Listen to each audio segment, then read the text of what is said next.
They really screwed him in LA.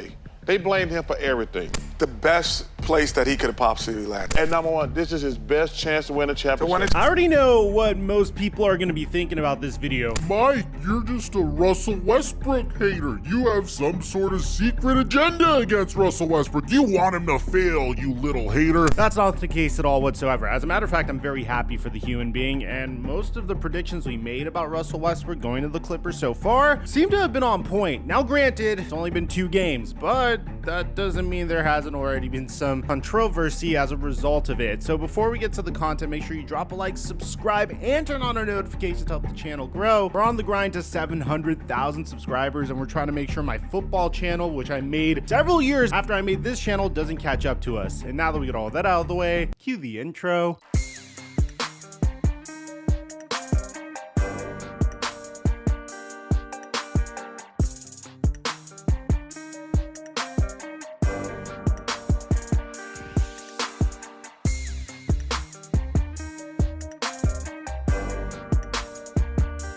So many of my subscribers listened to me and made bank on the Super Bowl, bro. You remember when I told you to sign up with my promo code microphone to get a $100 deposit match? And then said this? And if Kenneth Gainwell gets more than 21.5 rush yards, you could 3x your money. Now, if you feel really good about this, you could also add Travis Kelce scoring 1 touchdown. And if both of these hit, you 5x your money. Well, a lot of you guys slid into my DMs on Instagram to show me how much money you made because of this hit. So a huge shout out to all of you, man. I only have my promo code live for 2 more weeks, so I'm still gonna be posting my picks onto my Instagram account at TheFlightMike, and we're definitely gonna make some picks for the XFL and the USFL. And I post NBA picks onto my Instagram story on a daily basis. So make sure you sign up with my promo code microphone to get a $100 deposit match while it's still active. And thank you, Prize Picks, for making us all a bunch of money on Super Bowl Sunday. Mic check 1 2 1 2. What's going on, everybody? One would assume, based upon what Russell Westbrook went through during his time with the Los Angeles Lakers, such as, I don't know, fans literally heckling him. I'm a biggest fan.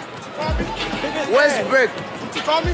Westbrook. What? Russell Westbrook. Your biggest fan. Or the fact that he was scapegoated for the fact that the Lakers just didn't succeed last year, you would assume that Russell Westbrook would be very happy to no longer be a member of the Los Angeles Lakers. And according to Patrick Beverley, that couldn't be further than the truth. At least that's what's implied. Take a look. How do you think Russ handled being traded? You text. What did he say? I'm not telling. I think that's fair. And here's the thing, man. A lot of people think I really dislike Russell Westbrook because he just didn't work out with the Los Angeles Lakers. But the reality was I didn't dislike Russell Westbrook. I disliked the Russell Westbrook trade. It didn't make any sense to begin with. I wasn't confident in Russell Westbrook's fit with LeBron James. I figured he could make it work with Anthony Davis, but when you consider the fact that these 3 were taking up 70% of the team's salary cap, there's just no way that the Lakers could build a good enough team around Russell Westbrook, Anthony Davis, and LeBron James. As a matter of fact, historically, Russell Westbrook has had a lot of success with all-star teammates. Take a look. This is his resume. KD won an MVP with Russell. Russell has his own MVP. James Harden MVP was with Russell. Beal's best year, Russell. Paul George's best year. All these #1 options actually thrived with Russell. So we're trying to look at the situation they were in last year and put the blame on him. He went into the situation as a 3rd option. First 2 options are not actually playing. 50 games, 42 games. So when he was traded to the Utah Jazz, at the end of our video covering that trade, which I was very excited that one of my favorite players came back to the Lakers, D'Angelo Russell, we said this at the end of the video. He needs to be in a specific situation to maximize the spacing in the paint for his drives, and hopefully a deep defensive roster to make up for his defensive inadequacies. Maybe a coach that is really masterful at play design and adjustments, who used to play basketball himself, who could get him to buy into a smaller role for the sake of winning a championship. So revenge, straight shooting, a coach that used to play basketball, who could get him to buy into his vision, and a deep defensive roster. What team provides all of those options? Sounds like the Los Angeles Clippers. Yeah, the NBA is about to get really freaking juicy. And so far, it seems like everything we suggested is true. In Russell Westbrook's very first game, an instant classic NBA game versus the Sacramento Kings, who are one of the top teams in the West, Russell Westbrook dished 14 assists. had 1 steal and also contributed 17 points. He was 1 for 4 from 3 and 7 of 13 from the field. He also had 7 turnovers, but it was a double overtime game. But there was some controversy in that game. As a matter of fact, this controversy would be the inverse of the controversy that would come in the game that he faced against the Denver Nuggets. In that double overtime loss to the Sacramento Kings, the second highest scoring game in NBA history, a lot of fans were wondering why on earth Terrence Mann wasn't in for the final moments in the double overtime loss. And it seems like we had the exact opposite thing happen versus the Denver Nuggets. Now, bear in mind, both the Sacramento Kings and the Denver Nuggets games were must-win games for the Los Angeles Clippers. I mean, Kawhi Leonard played a full slate of minutes for a reason, and the reason being that the Sacramento Kings are currently in 3rd place. Now, if you take a look at the Western Conference standings, you can see that 2nd place is actually attainable, especially if the Los Angeles Clippers were able to beat the Sacramento Kings. I don't necessarily think beating the Denver Nuggets would have made much of a difference, but it was a really good measuring stick for them as well. They would drop both of those games, and in the second game, the controversy would be, why on earth didn't Russell Westbrook play more minutes? In the overtime loss versus the Denver Nuggets, Russell Westbrook played 25 minutes as opposed to the near 40 he played with the Sacramento Kings. He shot 6 of 10 from the field, 1 for 2 from 3, had 17 points, 4 assists, 5 steals, and 2 turnovers. One has to wonder at that point, why on earth wouldn't you play Russell Westbrook a little bit more? Well, this is what Ty Lue had to say when Terrence Mann was benched in favor of Russell Westbrook versus the Sacramento Kings. Terrence only played 18 minutes tonight. I don't know if it was directly affected by anyone else, but what did you make of his production? Is there a chance He was good. He should have played more. Looking back on it, what do you think you could have changed? I could have played him more. Now, I figured I'd show you these clips in succession because take a look at what Tyronn Lue says in regards to benching Russell Westbrook versus the Denver Nuggets. I thought Russ did a good job tonight.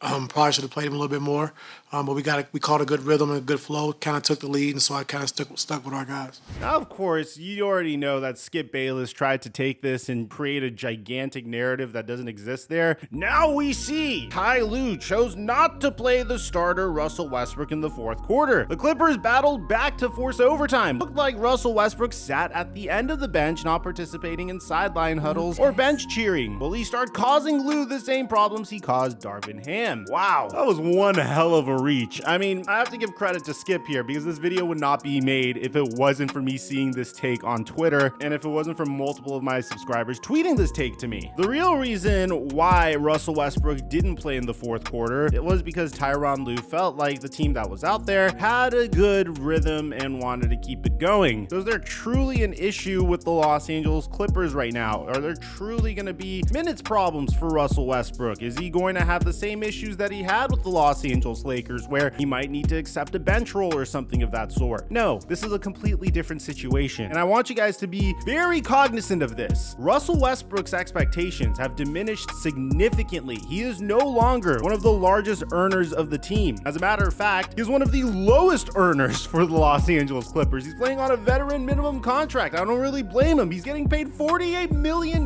this year, no matter what, as a result of the Supermax contract that got bought out by the Utah Jazz. So there's not that much responsibility on Russ's shoulders. He doesn't necessarily need to be that player that is producing at an MVP-like rate. Hell, he could be 50% as effective, and that's all the Los Angeles Clippers really need from him. The reason why this fit was a perfect match to begin with was the fact that Russell Westbrook wouldn't be the top guy here, and he doesn't really need to be. He's going to be surrounded by very capable defenders and shooters. He's not going to be expected to play defense. They're not going to make him into something that he's not. Remember at the very beginning of the season when Darvin Ham came out and said that he needs Russell Westbrook to accept a different role and try to change a 34-year-old point guard into something that he is not? Well, that's exactly what this is. Russell Westbrook isn't going to change his game out of nowhere, and it doesn't seem like he really needed to. So far, 17 points in each game. He had a game with 14 assists, which granted that went into double overtime. He had a game with 5 steals. It seems like he's getting along with his teammates remarkably essentially. So what's the issue here? Why did Russell Westbrook get benched? Well, the solution to that's very simple. Tyronn Lue still has to figure out what situations make sense to integrate Russell Westbrook and what situations don't necessarily make as much sense. Obviously, if you add Russell Westbrook to the floor, your shooting's going to take a little hit, but the pace of the game is going to speed up significantly because you know Russell Westbrook loves those transition situations. But at the same time, if you throw Terrence Mann on the floor, that's a guy that shoots literally 10% higher from three than Russell Westbrook does. You're talking about a 39% three-point shooter this year. So they're complete opposites in terms of players, and Tyronn Lue just needs to figure out what situation makes more sense to include a specific player than the other. I don't think this is a big deal. I don't think there's going to be chemistry issues. I don't think you're going to see Clipper fans hating on Russell Westbrook, because at the end of the day, the reason why Laker fans had such a disdain for Westbrook to begin with was he was the highest earner on the Lakers, yet he was the reason why the Lakers weren't working out. Not directly to him, but the fit of Russell Westbrook, Anthony Davis, and LeBron James was questionable to start. And then on top of that, you can't add any other talented players as a result of the amount of money all three of them are making. That's where the disdain for Russell Westbrook came from. Not because we hated him as a person, but because he imposed a severe handicap on the Los Angeles Lakers by coming here. And at the end of the day, that's the general manager or LeBron James's fault. I don't necessarily know who, it depends who you believe, but it doesn't matter because both sides seem to have moved on and both sides seem to be better because of it. The Los Angeles Lakers are 4-1 since trading Russell Westbrook, and they're undefeated when LeBron James plays. And I feel like Russell Westbrook could be the player that makes a huge difference for the Los Angeles Clippers come playoff time. So let me know in the comment section down below if you already think there's drama with the Los Angeles Clippers or you think it's a BS narrative that some analysts are trying to reach for. Aside from that, I'm your boy Mike. I'm dropping our mic until our next upload.